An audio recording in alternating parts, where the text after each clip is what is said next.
Fala galera, sejam muito bem-vindos à quinta videoaula do curso Data Science e Machine Learning na Prática, Introdução e Aplicações na Indústria de Processos. Nas aulas passadas, a gente deu uma olhada nos modelos de regressão, que são modelos para predição de valores de variáveis contínuas. Em particular, nós aplicamos o modelo de florestas aleatórias no problema Blue Book for Bulldozers. Lembrando, o modelo de florestas ele é constituído de vários modelos mais simples, chamados de árvores de decisão. E quando a gente junta esses vários modelos em um procedimento conhecido como bagging, a gente consegue melhorar a capacidade de generalização, diminuindo sobreajuste. Nessa aula, nós vamos mudar completamente de assunto e começar a falar do tema de detecção de falhas, em particular, utilizando o modelo não supervisionado, conhecido como PCA, que é muito importante para a indústria de processos. Começando aí a analisar o notebook, os primeiros comandos, como de costume, instalando os pacotes e importando. E o nosso estudo de caso vai ser o Tennessee Eastman Process, que é uma simulação realista de um processo químico da Eastman Chemical Company, e foi introduzida em 1993 e desde então vem sendo o benchmark mais utilizado na área de controle e monitoramento de processos por fornecer um ambiente controlado para geração de dados, mas ainda assim realista, porque foi baseado num processo real. Aqui a gente tem um fluxograma do processo, os reagentes A, D, E e C e o inerte B são alimentados no reator, o produto da reação passa por um condensador, depois por um separador líquido-vapor. O vapor ele é reciclado por meio desse compressor e o líquido ele sai aqui pela base e entra nesse esgotador, da base do qual saem os produtos. Aqui a gente tem as reações químicas que acontecem no reator. São 4 reações irreversíveis exotérmicas. As 2 primeiras geram os produtos G e H, e as 2 últimas geram o subproduto F. O processo apresenta 41 variáveis medidas e 12 variáveis manipuladas. Os tempos de amostragens variam entre 3, 6 e 15 minutos.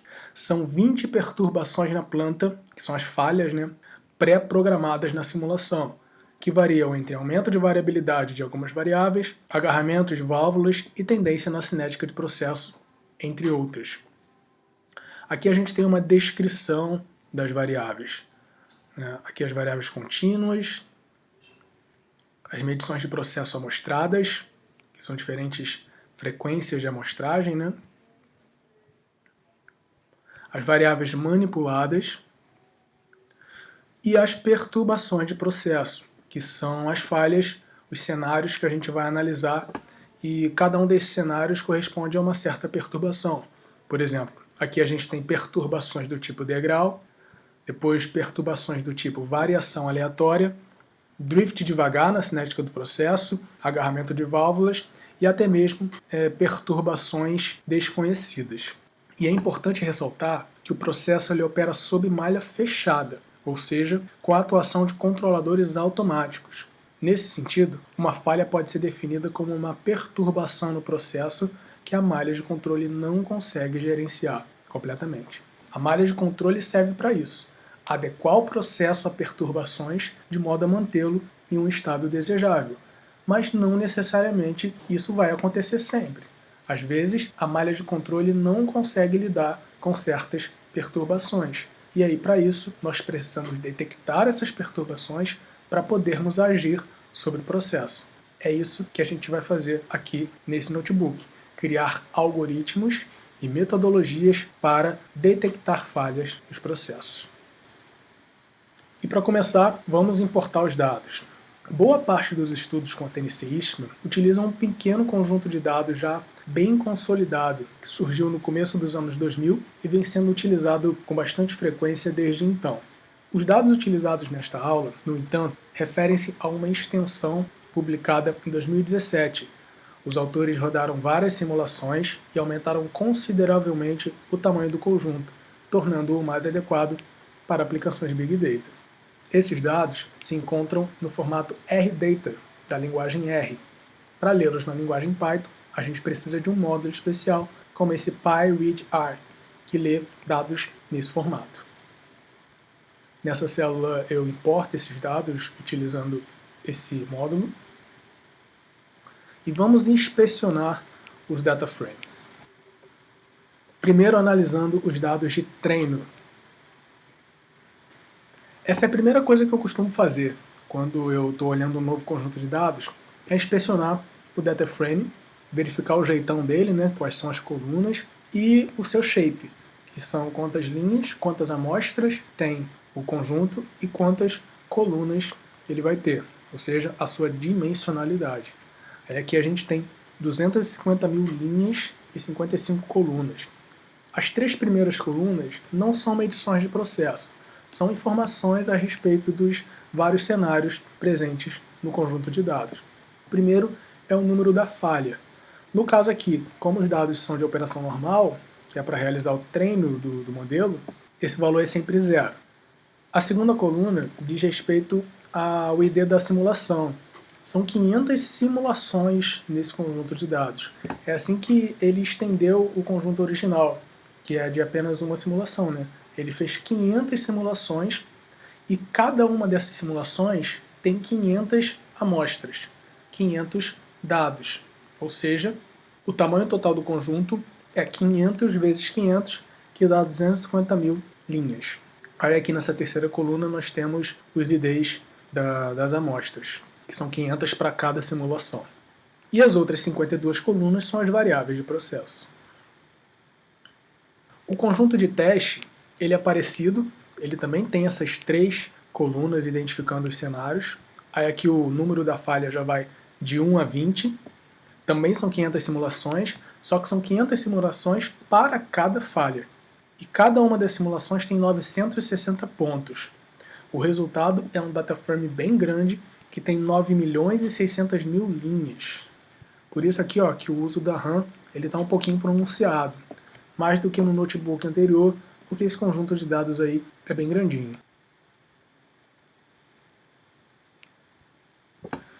E antes de a gente entrar no assunto principal da aula, que é o modelo PCA, eu vou apresentar essa metodologia mais simples, chamada Controle Estatístico de Processos, da sigla em inglês SPC. Então, lendo aí, o objetivo principal desta aula é demonstrar a aplicação de técnicas de aprendizado não supervisionado, em particular o modelo PCA, no contexto do controle estatístico multivariado de processos. Tem essa diferença aqui em relação ao SPC. A sigla é MSPC. E essa é a metodologia que a gente vai usar aqui nesse notebook. Só que antes de eu falar dessa metodologia, eu acho útil falar do SPC, que é uma metodologia mais simples. Por quê? Porque ele é usado em muitas indústrias e entender as limitações do SPC é essencial para a gente entender as motivações para o desenvolvimento de aplicações MSPC no aprendizado de máquina. E qual é a diferença entre o SPC e o MSPC? O SPC ele analisa cada variável separadamente, enquanto o MSPC analisa todas de uma só vez, levando em conta as relações entre elas. Isso vai ficar mais claro daqui a pouquinho. E o principal conceito do SPC são as cartas de controle, que são gráficos que exibem a evolução de um processo ao longo do tempo, junto com limites de controle que indicam a faixa de variabilidade natural ou aceitável do processo. Quando o processo se encontra dentro dos limites, diz-se que ele está sob controle. Então as cartas de controle, elas mapeiam a região que você considera aceitável. Toda vez que o processo sai dessa região, o que acontece é que você aciona um alarme e caracteriza o processo como operação em falha. E é importante ressaltar que essa é uma definição de controle diferente da que aprendemos em cursos de engenharia de processos, e que controle, em geral, refere-se a técnicas de atuação automática em processos, de modo a mantê-los em estados especificados. No caso do controle automático, você tem um atuador que vai atuar sobre o processo de modo a manter ele no estado que você deseja. Nessa metodologia que eu estou explicando aqui, que recebe o nome de controle estatístico de processos, você não tem a atuação. Então, na verdade, você não está controlando de fato, você está só monitorando. A ação ela vem depois que a detecção da falha acontece. Portanto, um nome mais adequado para essas cartas seria cartas de monitoramento. Só que o jargão é isso, né? A gente não consegue mudar depois que ele pega. Igual transferência de calor, que não faz o menor sentido porque o calor já é uma transferência de energia. Então o calor não se transfere, o calor é uma transferência. Mas o nome pegou e a gente nunca vai conseguir mudar. A mesma coisa aqui, carta de controle é carta de controle, não carta de monitoramento. Controle estatístico de processos, esse nome pegou, então a gente acaba usando. Só que o nome mais apropriado seria monitoramento de processos. Mas beleza, isso aí é só divagação. Vamos utilizar os dados da Tennessee Instruments para demonstrar a construção das cartas de controle univariadas, que são cartas construídas uma para cada variável. Vamos definir um conjunto de treino com dados de operação normal e um conjunto de testes com dados do cenário IDV1. Como é que eu faço isso? Eu defino aqui o dfTrain como sendo train normal complete e eu vou eliminar as 3 primeiras colunas, que elas não dizem respeito a medições de processo. Faço a mesma coisa com o teste, só que eu especifico a simulação e o número da falha, que no caso aqui é o cenário 1. E aí abaixo eu vou construir as cartas de controle com os dados de treino. Cada carta vai conter as medições da variável, uma referência, que no caso é a média da variável, e os limites de controle, que no caso aqui eu defino como sendo 3 desvios padrão acima da média e 3 desvios padrão abaixo da média. Essa vai ser a minha faixa em que eu considero o processo como operando normalmente. Perceba, poderia ser outro limite, mas esse é um limite bem usado aí na área de controle estatístico. Então, para plotar a carta, eu defino aqui o gráfico, vão ser 13 linhas e 4 colunas, o tamanho do gráfico é esse aqui, e eu vou fazer um loop. Para ir no range das colunas do dataframe, ou seja, para cada coluna do dataframe, eu vou pegar essa coluna, tirar a média e o desvio padrão, definir o limite inferior e o limite superior, que é 3 desvios padrão para baixo e 3 para cima, e vou plotar.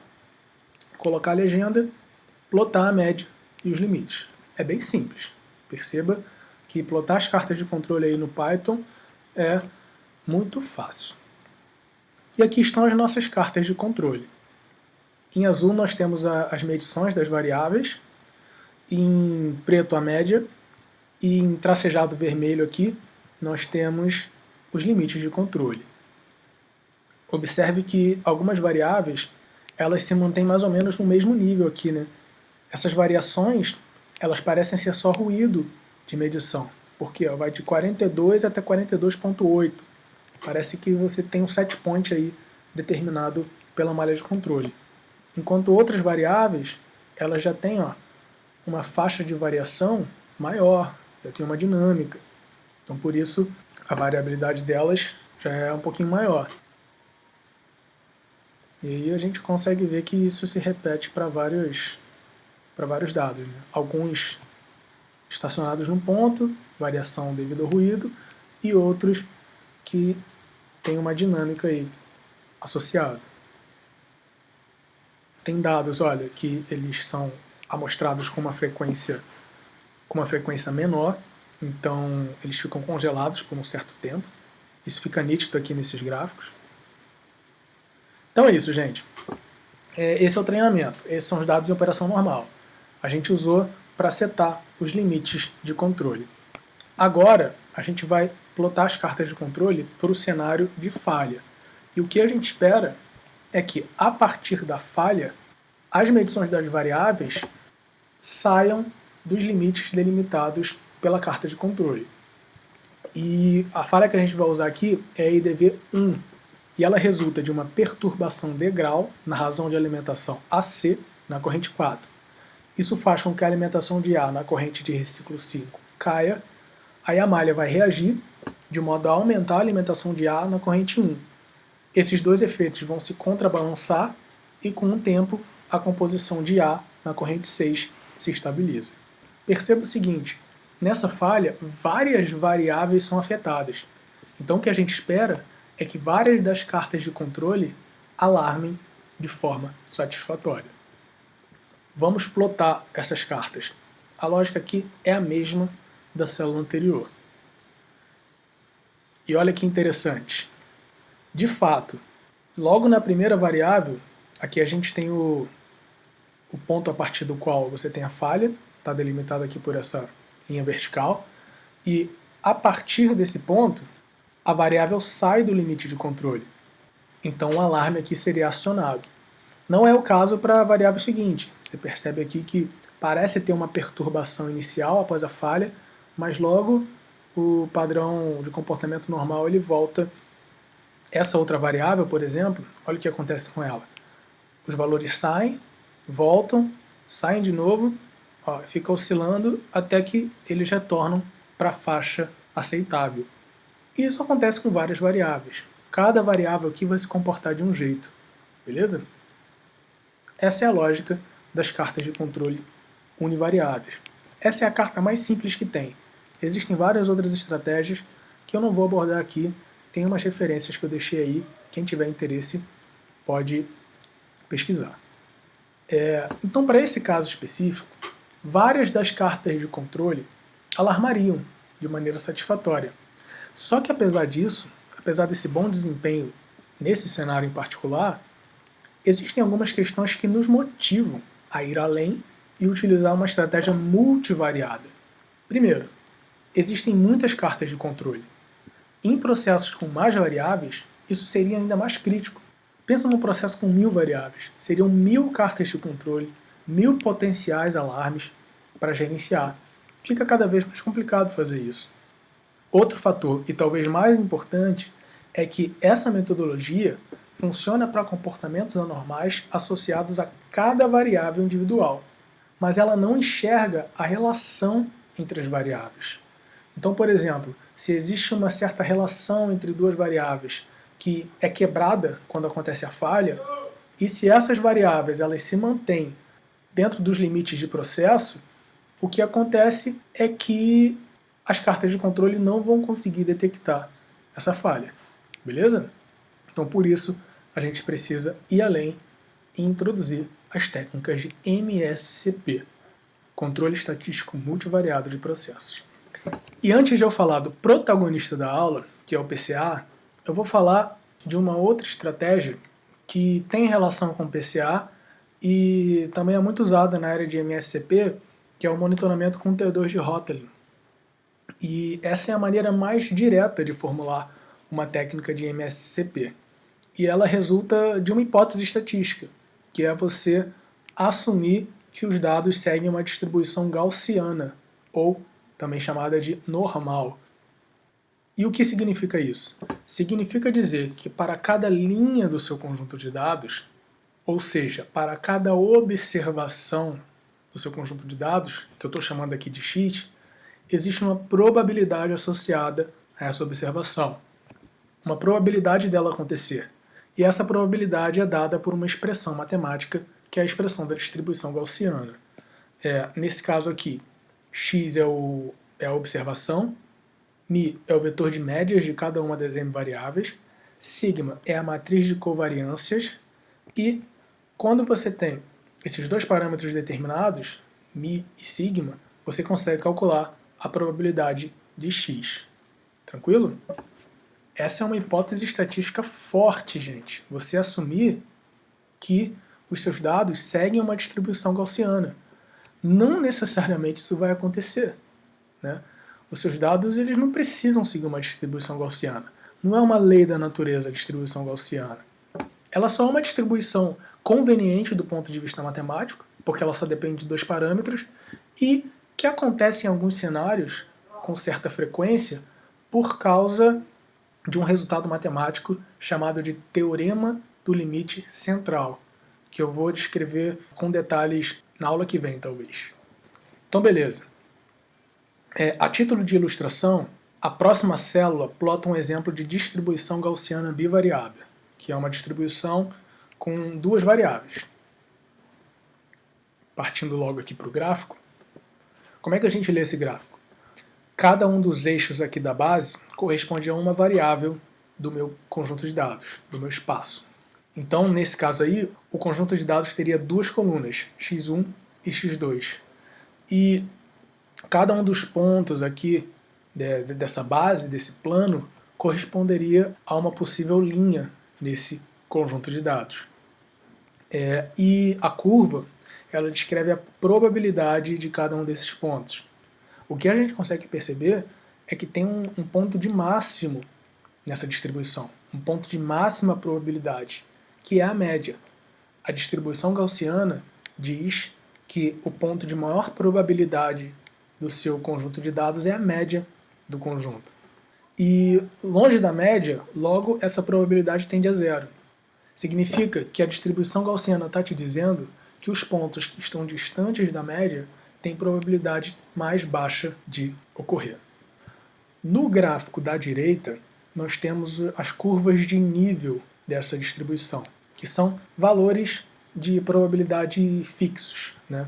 E especificamente em relação à distribuição gaussiana, as curvas de nível são elipses, centradas na média dos dados.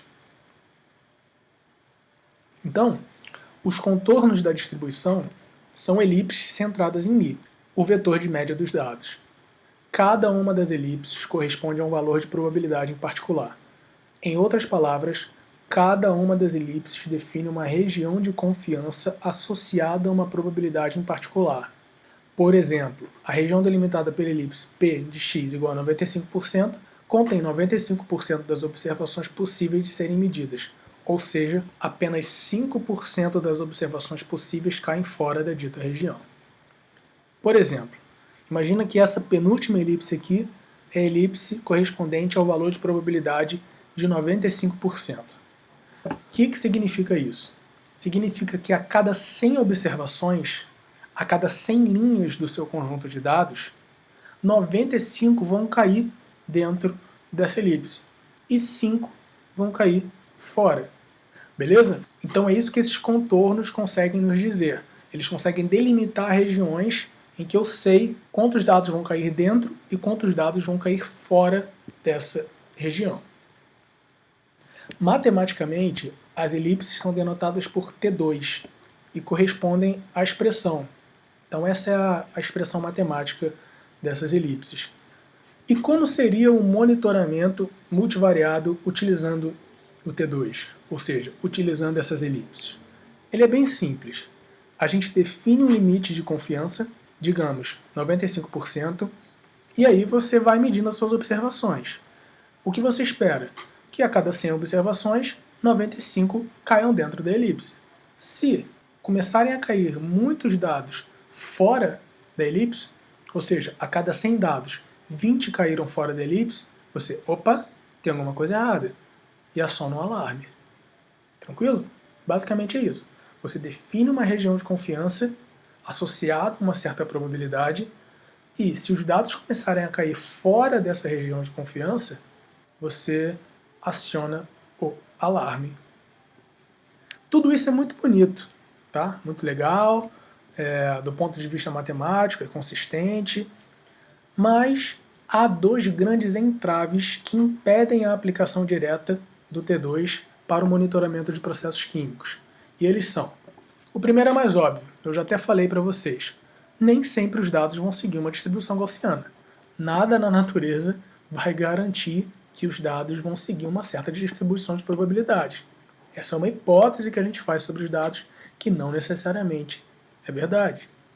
E talvez mais importante, para o cálculo de T2, é necessária a inversão da matriz de covariâncias sigma, o que é difícil quando há alta correlação entre as variáveis, como é comum na área de processos, tornando-se impossível no limite em que a correlação é igual ou próxima a 1, por conta da consequente singularidade de sigma. Essa é uma limitação mais computacional, de procedimento numérico. Nos processos químicos, as variáveis costumam ser correlacionadas, ou seja, elas dependem umas das outras. Uma variável tem a mesma informação que outra, então elas são linearmente dependentes. Quando isso acontece, é muito difícil inverter a matriz de covariância resultante, porque ela passa a ficar singular. Do ponto de vista numérico, a matriz singular ela não pode ser invertida. E se você olhar a fórmula do T2, você vai ver que tem um sigma menos 1 aqui. Ou seja, você precisa inverter a matriz de covariâncias para poder calcular o T2, para poder calcular a região de confiança. Se os seus dados geram uma matriz de covariâncias que é singular, isso significa que você não vai conseguir calcular a região de confiança. E aí, bye bye T2 de Hotelling aplicado a processos químicos. Por conta desses dois problemas, a gente precisa usar o PCA. E aí agora a gente entra de fato no assunto principal da aula, que é o modelo PCA. O modelo PCA faz parte de um grupo de técnicas baseadas em modelagem em variáveis latentes, ou seja, que efetuam transformações nos dados de modo a expressá-los como um novo conjunto de variáveis que explicitam características ocultas ou latentes dos dados originais. A ideia é a seguinte: os seus dados eles foram medidos de um jeito, só que lá nesses dados tem informações ocultas que, na forma como os dados estão representados, você não consegue visualizar com clareza. As técnicas de modelagem em variáveis latentes fazem transformações nos seus dados de modo a realçar essas características ocultas. A depender de qual característica você quer realçar, várias técnicas podem ser propostas.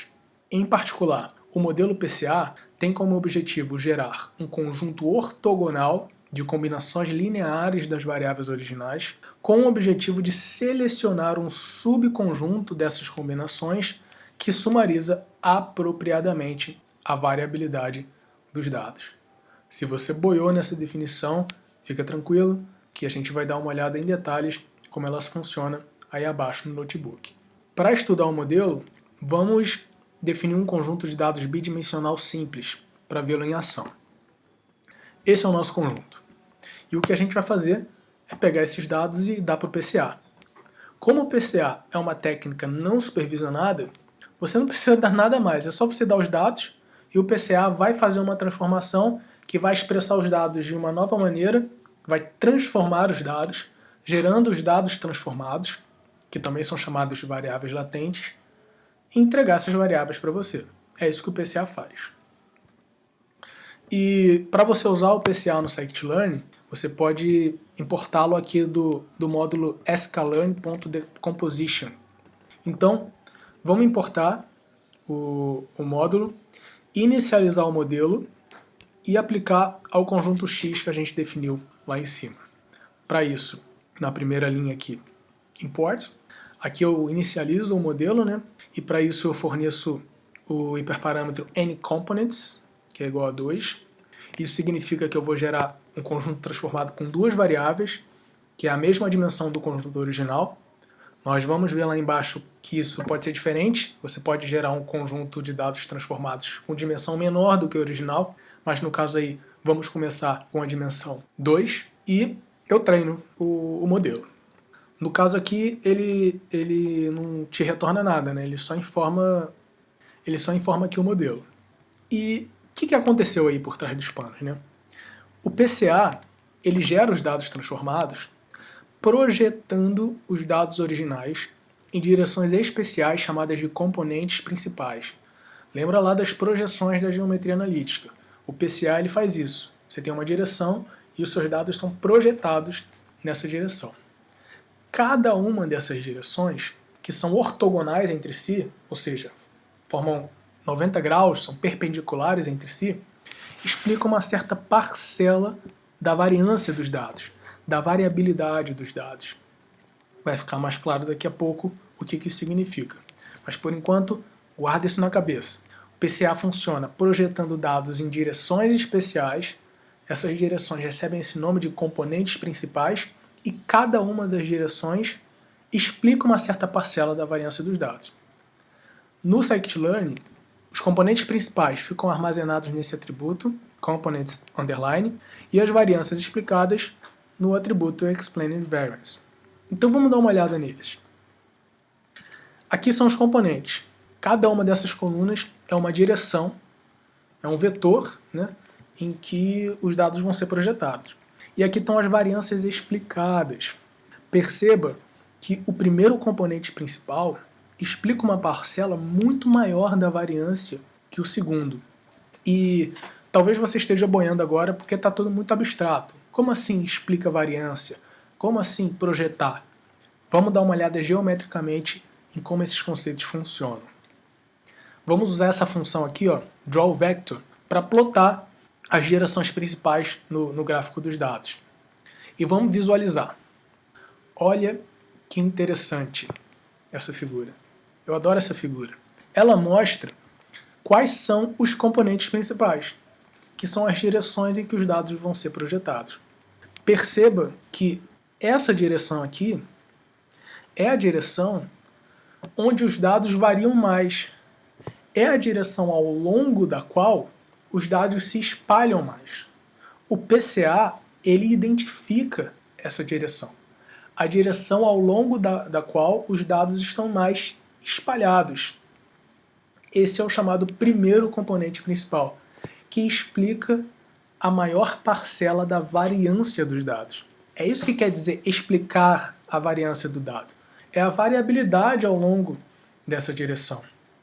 Então aqui no primeiro componente principal, você tem uma certa parcela da variabilidade dos dados. E o segundo componente principal, ele é ortogonal ao primeiro, e você consegue ver que ele explica uma parcela muito menor da variabilidade dos dados. Então os dados variam muito menos ao longo dessa direção do que ao longo da primeira. Tá?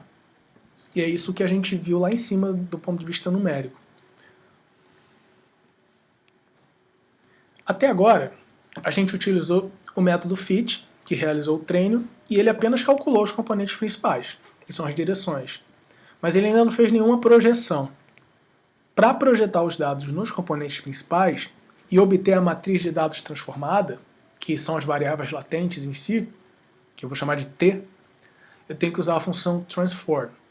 Então o que eu vou fazer? Eu vou chamar um modelo e vou pedir para ele transformar os dados x e vou guardar isso na variável t. Vamos plotar os dados transformados e ver o que aconteceu. Olha o que aconteceu. Uma coisa bem simples. A transformação do PCA rotacionou o conjunto de dados, alinhando a direção de maior variabilidade com o eixo x do espaço cartesiano. Então o que aconteceu? Os dados estavam assim, né? O PCA chegou e alinhou a direção de maior variabilidade com o eixo x do espaço. Foi uma rotação. Vou voltar lá para você dar uma olhada. Aqui estão os dados originais. Aqui estão os dados transformados. Foi uma rotação. E qual é a vantagem de fazer isso, né? Qual é a vantagem de você expressar os seus dados em termos de variáveis latentes? Uma grande vantagem é que, ao contrário das colunas da matriz X, as colunas de T são linearmente independentes. Ou seja, não há correlação entre as colunas, o que, em tese, elimina a redundância da informação. Cada coluna vai ter a sua própria informação, independente das demais, porque essas colunas são ortogonais, ou seja, linearmente independentes. Beleza, então acabamos de visualizar que, do ponto de vista geométrico, o PCA gera os dados transformados, projetando os dados originais nas direções definidas pelos componentes principais. É uma operação de projeção. Só que a gente também pode dar uma olhada nisso do ponto de vista algébrico. Do ponto de vista algébrico, o PCA gera os dados combinando linearmente as colunas dos dados originais. Os coeficientes das combinações lineares são dados pelos componentes principais. Então, aqui de novo os nossos componentes. Cada uma dessas colunas é um componente principal. Do ponto de vista geométrico, é uma daquelas setinhas que eu desenhei lá em cima. A transformação do PCA pode ser expressa por essa equação. Ou seja, a variável latente T1 é uma combinação linear das variáveis x1 e x2. E a variável latente T2 também é uma combinação linear de x1 e x2. E os coeficientes dessa combinação são os componentes principais. Beleza? São duas formas de ver o mesmo procedimento. O que o PCA faz é pegar os seus dados e transformar em outros. Você pode interpretar isso do ponto de vista geométrico, ou seja, você tem os seus dados e você os projeta em novas direções, no caso, rotacionando o conjunto, ou você pode interpretar do ponto de vista algébrico. Cada uma das colunas dos novos dados é uma combinação linear das colunas originais. E essa é uma das belezas da álgebra linear.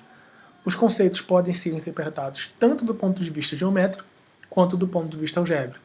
Sempre que você estiver estudando um conceito de álgebra linear, tente interpretá-los dessas duas maneiras, do ponto de vista da geometria e do ponto de vista da álgebra.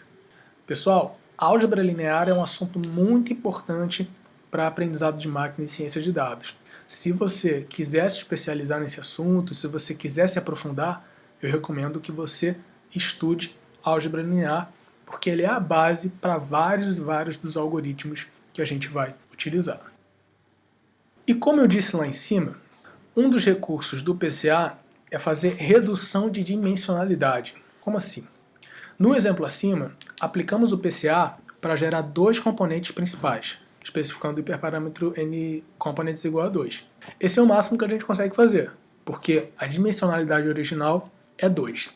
Mas pensa, se o primeiro componente captura quase toda a variabilidade dos dados, por que a gente não pode usar somente ele e descartar o segundo?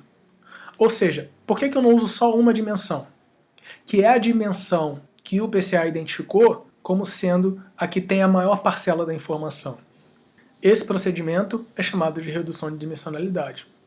E para fazer isso no scikit-learn é bem simples. Você especifica aqui o número de componentes que você quer. No caso, os dados originais têm duas dimensões.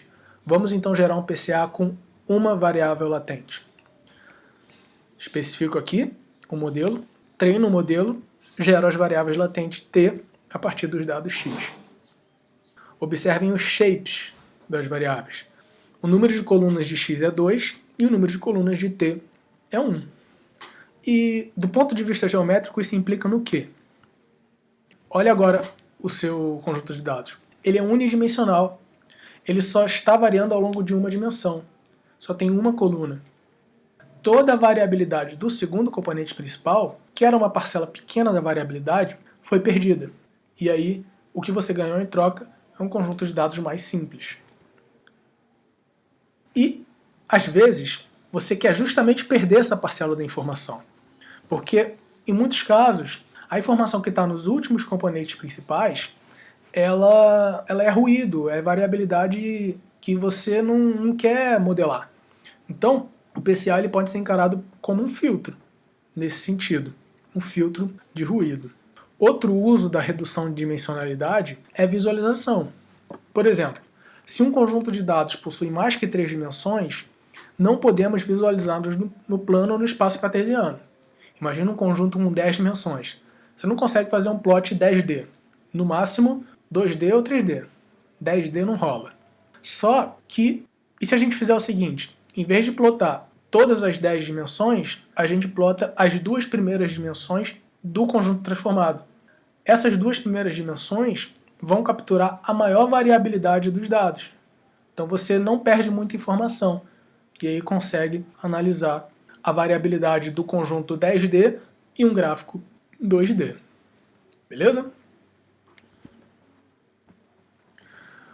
No PCA também existe um conceito de reconstrução, que é o seguinte: você tem os seus dados transformados que agora estão numa dimensão menor. Você pode pegar esses dados e reprojetar no espaço original. O nome disso é reconstrução. E no scikit-learn, a função para fazer isso é inverse transform. Então o que eu posso fazer? Eu tenho meus dados transformados T. Esses dados eles são dados com uma coluna apenas. Os dados originais X têm duas colunas. Você aplicou o PCA, reduziu para uma coluna. Aí o que eu vou fazer? Eu vou pegar essa uma coluna e vou reprojetar no espaço original. Geometricamente, é isso que está acontecendo. Você tem o seu conjunto original, que você tem variabilidade tanto na direção do componente principal 1 quanto na direção do componente principal 2. E aí você transformou os seus dados em apenas uma dimensão. E aí você pegou esses dados e reprojetou para 2 dimensões. O que aconteceu? Agora os dados reconstruídos têm 2 dimensões. Só que toda a variabilidade do segundo componente principal foi perdida.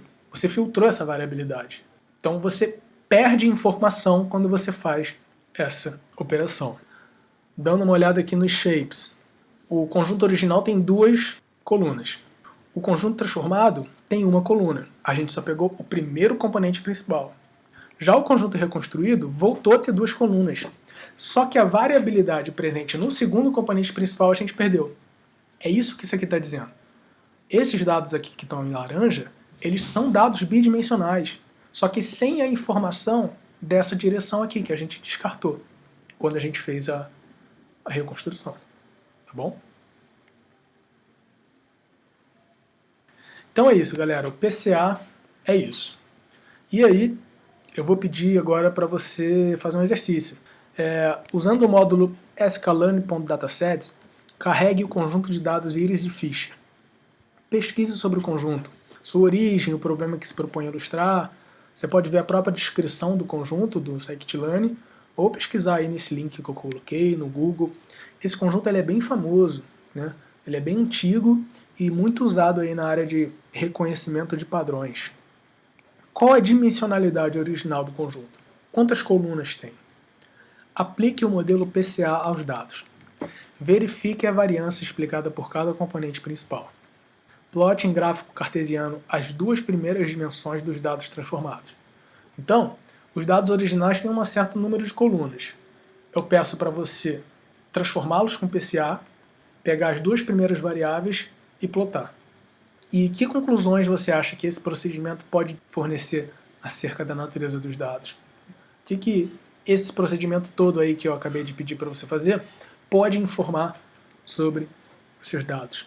É isso que eu quero que você me responda. E aí, galera? Agora eu vou fazer uma dedução do modelo.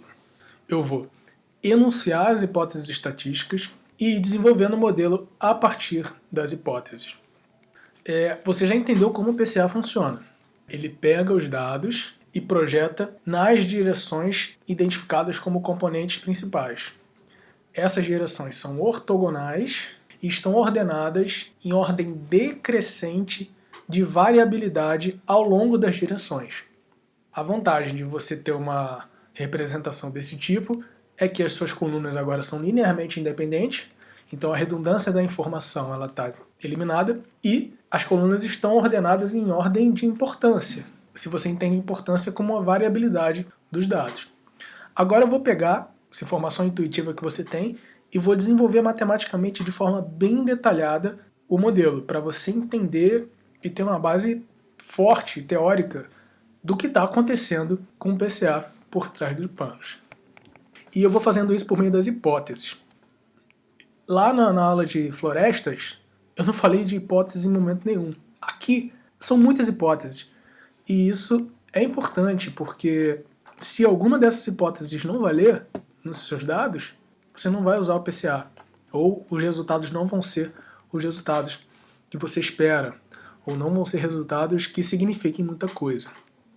E a primeira hipótese que a gente tem aí é a hipótese da linearidade. As variáveis latentes podem ser obtidas por meio da aplicação de uma transformação linear no conjunto de dados. Isso significa que as informações que você quer destilar por meio do PCA são informações de relações lineares. Beleza? Então tá. Seja um conjunto de dados X, no espaço R, N vezes M, N linhas e M colunas, em que cada linha corresponde a uma observação e cada coluna corresponde a uma variável medida. A transformação linear efetuada pelo PCA pode ser representada por meio de uma mudança de base. Essa é uma outra interpretação que também vem da álgebra linear. Algebricamente, é isso que está acontecendo. Você tem a sua matriz X, você está multiplicando essa matriz pela matriz P, que é a matriz de componentes principais. Nessa matriz, cada uma dessas colunas são os componentes principais e eles representam uma nova base para expressar cada observação linha da matriz X. As colunas de T são as variáveis latentes e constituem projeções das colunas de X na base P1, PM. Aqui a gente tem vários conceitos de álgebra linear, né? Projeção, base. Basicamente é isso. Você está multiplicando os seus dados pela matriz de componentes principais e obtendo a sua matriz transformada. Perceba como a transformação é simples, olha. É uma multiplicação de matrizes. Só que aí você precisa escolher uma base P. Você precisa escolher quais são os componentes principais. Que componentes principais vão levar a uma boa representação no espaço transformado? Essa é a nossa pergunta.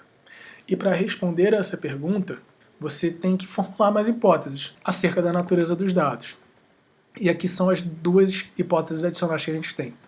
A primeira é a redundância. Há um grau de dependência linear entre as variáveis, o que atrapalha a descrição da essência dos dados por conta da presença de informação redundante e desnecessária. O que isso quer dizer? As colunas dependem linearmente uma das outras. Então tem informação numa coluna que também está presente em outra coluna. As colunas são correlacionadas e isso pode atrapalhar os algoritmos. O que a gente faz no PCA? Desmembrar essas informações. Você vai criar novos dados em que as colunas são ortogonais, linearmente independentes. Cada uma tem a sua própria informação. Cada uma tem a sua própria variabilidade. Perceba que isso é válido se a dependência ela for linear. Se a dependência for não linear, o PCA não consegue fazer nada a esse respeito, porque o PCA é uma transformação linear, de acordo com a hipótese 1. A hipótese 3 é a hipótese de alta razão sinal-ruído. Os dados possuem alta razão sinal-ruído, o que significa que as variâncias maiores apresentam maior importância relativa na informação. O que isso quer dizer?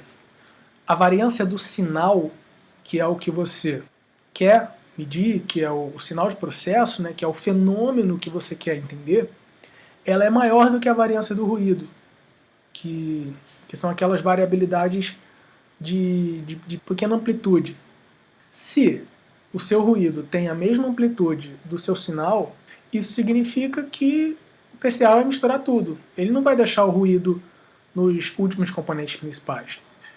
Então, essa hipótese ela está querendo dizer que as maiores variabilidades elas são mais importantes. Então, por isso, você coloca nos primeiros componentes principais. A hipótese 2, ela indica que é desejável que as colunas de T sejam linearmente independentes. É isso que a gente quer. Criar uma matriz de dados transformados em que as colunas não dependam uma das outras.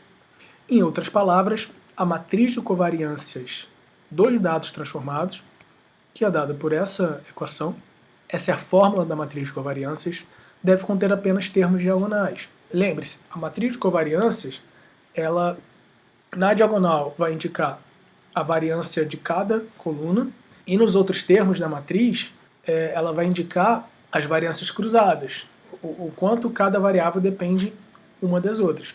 Se você quer que as variáveis não dependam uma das outras, a matriz de covariâncias tem que ter apenas termos na diagonal.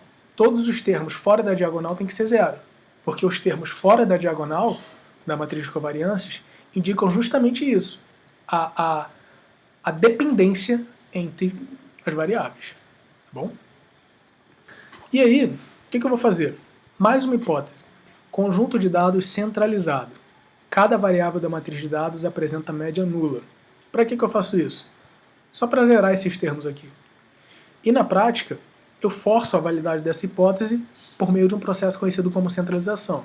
Eu vou subtrair a média de cada variável. Então a média da matriz de dados vai ser zero para cada coluna, e aí a matriz de covariâncias assume essa fórmula aqui mais simples. Beleza? Então eu forço isso a acontecer. Aí eu vou fazer um algebrismo. Eu vou pegar a equação 1, que é a equação da projeção, né? T igual a x vezes P, e vou substituir aqui na 3. E o que eu vou fazer é expressar a matriz de covariâncias em termos dos componentes principais. Para que eu faço isso? vai ficar mais claro daqui a pouquinho. Agora, eu vou usar um teorema da álgebra linear, chamado de teorema espectral, que diz que a matriz Cx, por ser simétrica, toda matriz de covariância é simétrica, ou seja, os termos acima da diagonal principal e abaixo da diagonal principal se espelham. Eu vou pegar e vou decompor essa matriz em autovalores e autovetores. Essa é uma operação da álgebra linear. Se você nunca viu essa decomposição, ou se você já se esqueceu, você pode dar uma olhada nesse link que eu coloquei aqui, mas basicamente o que você faz aqui é transformar essa matriz em um produto de 3 termos. E aí, esse primeiro termo aqui, que é o E, nas colunas eu tenho os autovetores, e essa aqui é uma matriz diagonal que contém os chamados autovalores. É uma operação. No Python é só você chamar uma função que vai fazer isso para você e que vai te retornar essas duas matrizes aqui. Lembrando que esse linha aqui está denotando transposição. Então é E vezes lambda vezes a transposta de E. Então, para que eu estou fazendo isso? Porque se eu quero que CT seja diagonal, ou seja, se eu quero que as variáveis de T sejam linearmente independentes, uma escolha conveniente é fazer P igual a E, ou seja, utilizar como componentes principais os autovetores da matriz. Porque se você substituir a equação 5 na equação 4, olha o que eu vou ter? CT igual a lambda. Ou seja, essa matriz vai ser diagonal, que é o que a gente quer. Tá?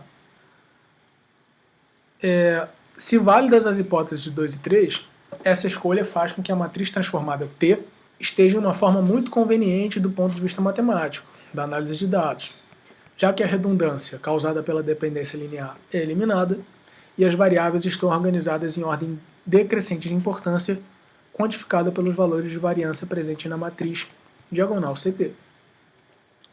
Beleza, gente? Então o que a gente faz é o seguinte, faz uma decomposição de autovalores e autovetores na matriz de covariância dos dados. É isso que o PCA vai fazer. Quando ele faz isso, ele gera novos dados transformados em que as colunas são linearmente independentes. Beleza? É isso. Para fins de redução de dimensionalidade, é selecionada uma quantidade A de componentes principais, dando origem à matriz reduzida. E aí eu tenho essa nova projeção, que é só selecionando os A primeiros componentes. E eu posso fazer uma reprojeção, eu posso reconstruir, o que a gente fez lá em cima. Se eu projetar de volta essa matriz transformada no espaço original. E aí eu tenho essa matriz que eu chamo de X chapéu, que é a matriz reconstruída.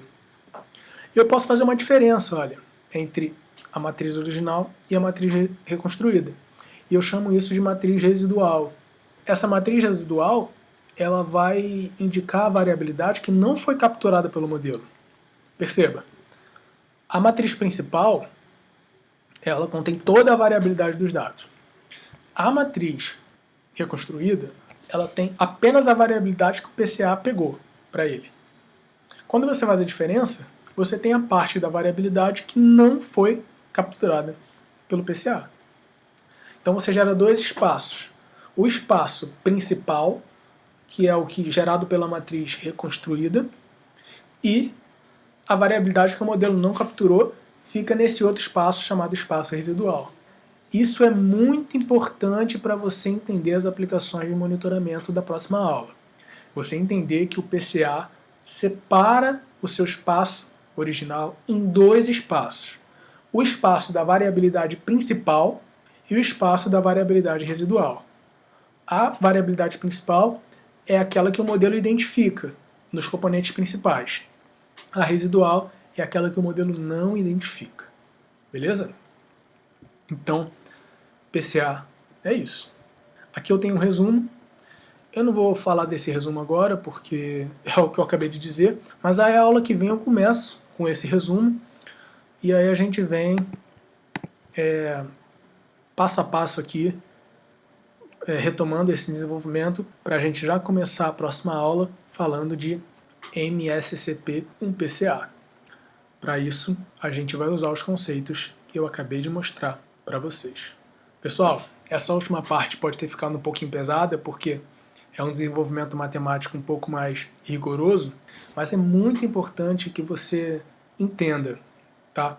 Principalmente as hipóteses, porque é muito comum na área de análise de dados e aprendizado de máquina a gente usar os modelos como se não houvesse amanhã, sem entender a base matemática dos modelos, sem entender a hipótese estatística por trás e tentar tirar conclusões a partir dos dados que são erradas. Por quê? Porque as hipóteses do modelo não são válidas. Você sempre tem que ter isso em mente. Os modelos que você usa podem ter hipóteses, e se os seus dados não se enquadram nessas hipóteses, as conclusões que o modelo dá não são válidas. O modelo de floresta que a gente viu não tem hipóteses estatísticas. Legal, bom para ele, mas ele tem uma série de limitações por conta disso. O principal é não poder extrapolar os dados. O PCA tem uma porção de hipóteses estatísticas. A vantagem disso é que quando essas hipóteses estatísticas valem, o PCA é um super modelo, porque ele te dá um monte de informação sem você precisar fazer muito esforço. Só você treinar e aí você tem essas várias informações e uma representação bem conveniente dos seus dados. Só que a desvantagem é que você não pode usar isso ao Deus dará. Você precisa verificar se as hipóteses estatísticas são respeitadas. Tranquilo? E entender a base matemática do modelo e como que o modelo é desenvolvido a partir dessas hipóteses é o que vai subsidiar as suas aplicações de aprendizado, é o que vai te dar base para você entender o que você está fazendo. Tranquilo? Por isso que eu fiz questão de detalhar o desenvolvimento matemático do modelo. Eu vou fazer isso com todos os modelos que a gente for estudar aqui, porque você precisa entendê-los para poder aplicá-los na vida real. Beleza? Galera, foi um prazerzaço dar essa aula para vocês. Na aula que vem a gente termina esse notebook aplicando o PCA ao problema de controle estatístico multivariado de processos, no caso da Tennessee Eastman, e a gente vai ver que a gente consegue fazer aplicações bem legais com o PCA nesse benchmark. Tranquilo? Valeu, galera. Forte abraço. Tamo junto. Até semana que vem. Tchau, tchau.